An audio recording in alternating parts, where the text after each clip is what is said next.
Good day. I am Benjie Benitez. I am an ordained elder of the United Methodist Church, particularly in the Pangasinan, Philippines Annual Conference.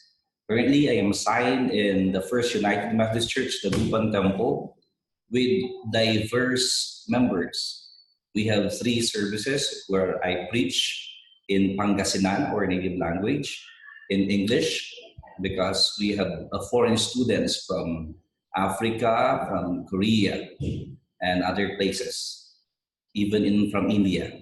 And during the Vesper, where the professionals, mostly professionals who work during Sundays, they attend the late afternoon service. Okay. So tell me a little bit about how was the feeling in the room for the steering committee meeting the past few days? Okay, at first, I'm kind of for me, G-Core is unknown. I don't know anything about G-Core, then the organizer invited me, so I'm excited about it. So I was not that nervous because most of those members of the steering team are my friends. Okay. So the feeling is that there's a new journey for the ministry, and I know the people whom are going to journey with, and the journey is exciting, especially when the intercultural competency, institutional equity, and the vital conversations were introduced as an approach in doing that kind of ministry. Mm-hmm. What did you learn? After, there was a lot of conversation. So what was something that was transformational for you, or something that really impacted you these past 3 days? I am more empowered in the sense that right now I'm looking I'm planning to study next year for further studies. I applied with Perkins School of Theology, and with this kind of study, I think my line or area of concentration will be pastoral care and counseling, because it's more on inclusivity of the church. And with that, vital conversation, especially with the testimonies that you've shared, that's already happening, but we as a church, particularly in our annual conference, are not so much sensitive with that.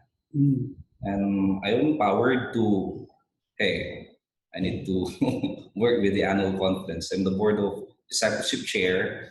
I want to do it before, but I don't have any resources or anything that might be included in the discipleship program. And now, because we have different ethnic groups as well, and especially with the pastors who came from, just like me before, I experienced discrimination. So you're the coordinator of the resource team. Yeah. That has been formed today. So can you tell us what's the goal of the resource team, and what is it trying to accomplish in the next 6 months? Okay. The resource team will first work together in scanning information, in determining what kind of materials are we going to use in order that we can introduce a G-Core or the C-Core in our context. And so the team will go in the website, will go with the different materials, and of course we need to study deeper the resources that we can use, so that when we're going to inform, to bring it in the annual conference level, then we'll be equipped. It's like doing the purpose of the G-Core. So as you think about your work, what is your hope of this new journey that is starting today for the Philippines, the United Methodist Church in the Philippines?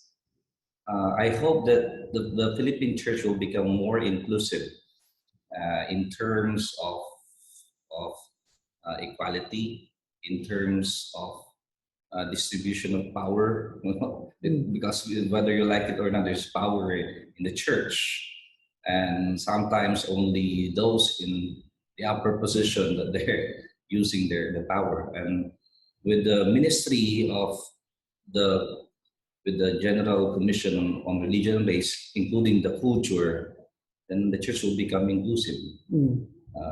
it will open up doors